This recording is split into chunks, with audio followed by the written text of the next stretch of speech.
BAP গাড়ি আমরা তাও বলি না যে আমরা তো বিএপি গাড়ি, নিয়ম যেটা সেটা সবার জন্য প্রযুক্ত। আমি সিওর গাড়ি চালাবো থেকে আমি পাওয়ার দেখাবো, আমি 4 লাইন করবো, এটা ঠিক না। তখন আর এরকম ডাটা লাগা আগে আগে চলে আসে। কতক্ষণ অপেক্ষা করতেছে? প্রায় 2 ঘন্টা, পুরো 2 ঘন্টা।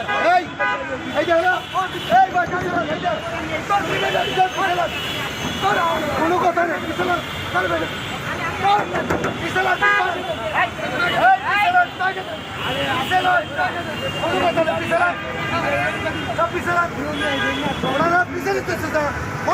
লাগাতে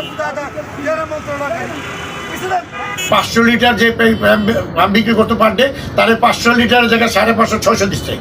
আর যে 10,000 20,000 30,000 দিত তারও 10 to 20% প্লাস করছে।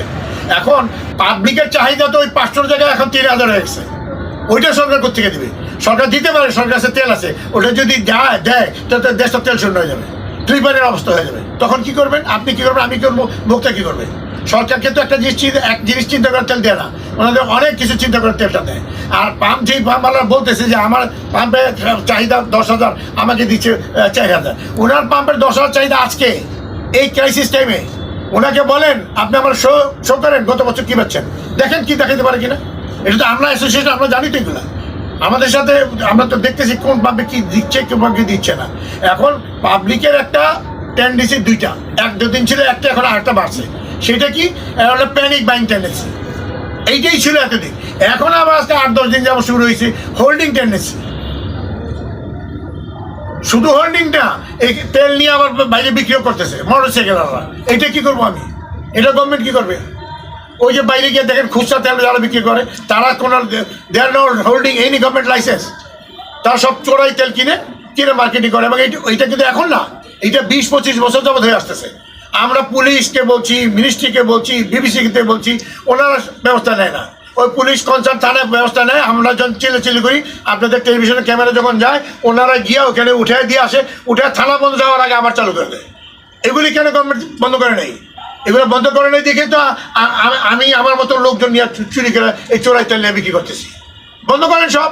800 টাকার তেল নিছি আজকে, আমি তো 800 টাকার তেল আজকে আমার শেষ করে তো আমার দরকার পড়তেছে না। 800 টাকার তেল না হইলেও চলে আজকে আমার 200 টাকা করে তেল লিমিটেড করে দেখ প্রত্যেকটা পাম্পে। তাহলে সবগুলো পাম্পে যদি তেল পায় তাহলে দেখা যাবে যে আমার 10 মিনিট আমি তেল পাই যাবো। আমি প্রতিদিন তেল নেই, আমি কালকে তেল নেই, সমস্যা নাই তো আমার কোনো।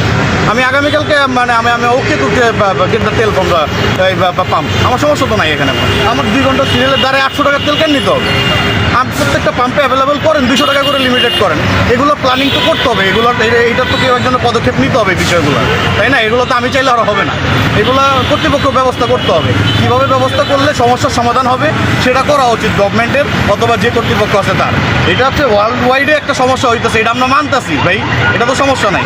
কিন্তু এগুলার প্রবলেমগুলো টুকিটাকি প্রবলেম যেগুলো আমাদের জন্য সুবিধা হবে সেভাবে ব্যবস্থা করা উচিত।